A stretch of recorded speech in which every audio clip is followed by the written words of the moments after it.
Hello everyone, I'm Vivek Vedan, an associate data scientist in Blackcoffer. Today we will go through an application which we have created for a client. So basically this is an Retool app. Over here, client wanted to create a table from two platform, Wholesale and the Asana. So both of this data we are getting from the APIs. So over here, the primary objective was client wanted the wholesale data, and based on the wholesale data they wanted to get the caller details from Asana. So over here we have integrated the API, and also for Asana we have integrated multiple APIs since one of the API is not getting the caller.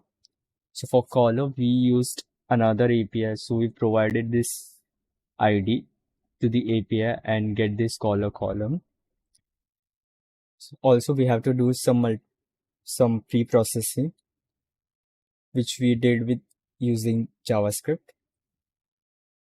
So this was a short demo. Lastly, I would like to thank Ajay sir and the team for the support. Thank you.